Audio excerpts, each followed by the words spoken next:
berakhirnya sistem tanam paksa yang menyengsarakan rakyat, muncullah satu kebijakan baru dari pemerintah Belanda yang berisi tentang balas budi terhadap bangsa Indonesia. Ide tersebut kemudian disebut politik balas budi atau politik etis yang diprakarsai oleh Van de Venter. Munculnya politik etis banyak didirikan sekolah-sekolah hingga kaum pribumi mendapat kesempatan bersekolah yang hampir sama dengan bangsa Belanda. Dengan munculnya generasi terpelajar, bangsa Indonesia memiliki dorongan kuat menggalang persatuan untuk melawan kekuasaan Belanda. Berbagai organisasi kebangsaan berdiri dan menjadi alat untuk mencapai persatuan dan kemerdekaan. Berikut ini beberapa organisasi pada masa pergerakan nasional.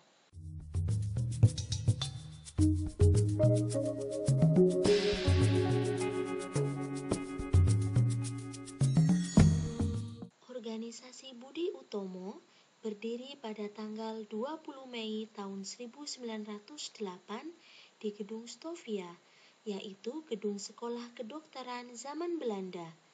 Pendiri Budi Utomo adalah pelajar Stovia, yaitu Dr. Wahidin Sudirohusodo, Dr. Cipto Mangunkusumo, dan Dr. Gunawan Mangunkusumo.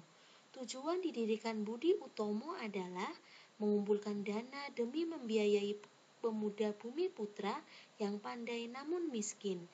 Dalam penyebaran cita-citanya, Budi Utomo menggunakan media majalah yang bernama Guru Desa. Tanggal berdirinya Budi Utomo ditetapkan sebagai Hari Kebangkitan Nasional untuk mengingat terbentuknya organisasi pergerakan nasional pertama di Indonesia.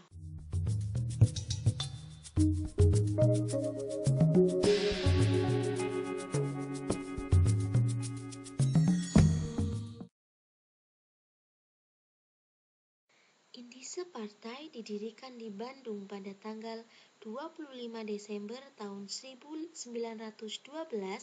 dengan tujuan mencapai kemerdekaan Indonesia. Tokoh-tokoh pendiri Indise Partai adalah Ki Hajar Dewantoro, Douwes Dekker, dan Dr. Cipto Mangunkusumo. Kalian tahu dikenal dengan sebutan apakah tokoh-tokoh tadi? Ya, ketiga tokoh itu dikenal dengan sebutan tiga serangkai. Mereka berusaha menggalang persatuan rakyat di seluruh tanah air melalui media massa yaitu surat kabar. Karena keberanian para pemimpinnya menentang keputusan pemerintah Belanda, maka pada bulan Maret tahun 1913, Indise Partai dilarang untuk melakukan kegiatan apapun. Bahkan para pemimpinnya ditangkap dan diasingkan ke berbagai tempat oleh pemerintah Belanda.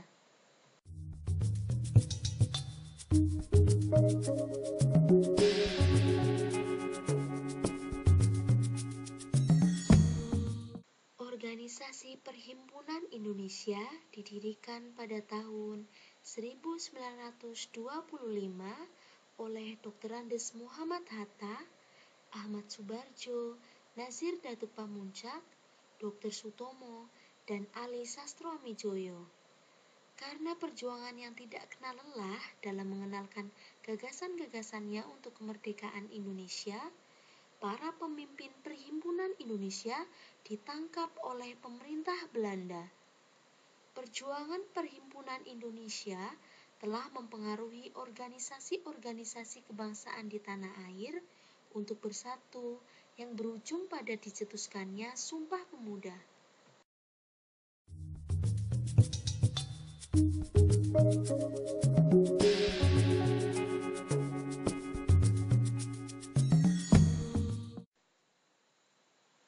Partai Nasional Indonesia didirikan pada tanggal 14 Juli tahun 1927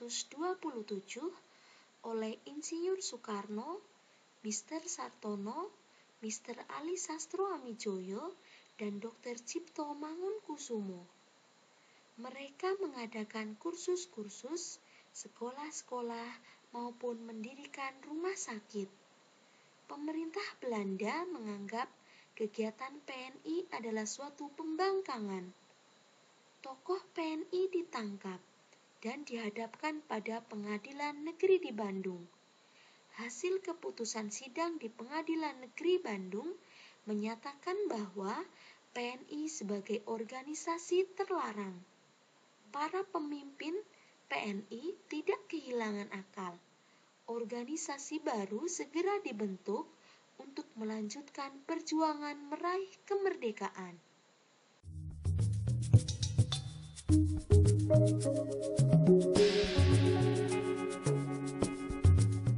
Kaum wanita Indonesia menginginkan posisi sosial yang sama dengan kaum pria, khususnya dalam bidang pendidikan. Wanita sering sekali diremehkan oleh kaum pria karena mereka tidak dapat bersekolah tinggi dan hanya dijadikan sebagai pengurus rumah tangga saja. Hal ini mengilhami dua tokoh wanita Indonesia, yaitu Raden Ajeng Kartini dan Dewi Sartika untuk memajukan kaumnya melalui bidang pendidikan. Mereka percaya bahwa dengan pendidikan, posisi wanita akan dipandang sederajat dengan kaum pria. Berkat kepeloporan keduanya, pada awal abad ke-20, banyak berdiri organisasi wanita yang turut memperjuangkan kemerdekaan dan memperbaiki kedudukan kaum wanita. Oleh sebab itu, mengapa kita sering menjumpai kaum wanita banyak mempunyai pekerjaan layaknya seorang laki-laki, seperti menjadi pegawai kantor, kondektur, masinis, supir, tukang becak, dan lain sebagainya. Itu semua berkat kegigihan dan usaha Raden Ajeng Kartini dan Dewi Sartika. Setiap tanggal 21 April, bangsa Indonesia khususnya kaum wanita merayakan Hari Kartini, karena pada tanggal itulah Kartini lahir. Tepatnya pada tanggal 21 April tahun 1879 di Mayong, Kabupaten Jepara, Jawa Tengah. Berbagai organisasi wanita yang berdiri pada awal abad ke-20 antara lain Aisyah pada tahun 1914, Putri Merdika pada tahun 1912, Wanita Utomo pada tahun 1920, Wanita Katolik pada tahun 1920, Istri Sedar pada tahun 1930, dan Istri Indonesia pada tahun 1932. Organisasi-organisasi tersebut bersepakat untuk menggalang persatuan demi mencapai kemajuan kaum wanita. Hal ini diwujudkan melalui penyelenggaraan Kongres Wanita 1 hingga 4 pada tanggal 22 Desember tahun 1928 hingga Juli tahun 1941. Kongres wanita tersebut merupakan tonggak bersejarah bangkitnya wanita Indonesia untuk ikut berjuang demi kemerdekaan. Sikap ini menunjukkan keberanian wanita Indonesia untuk menentang penjajahan dan berusaha membebaskan bangsa dari kaum penjajah. Oleh karena itu, tanggal 22 Desember sebagai tanggal dimulainya Kongres Wanita pertama diabadikan sebagai Hari Ibu. Hari Ibu tersebut untuk memperingati besarnya jasa-jasa wanita, terutama kaum ibu dalam kehidupan keluarga maupun negara.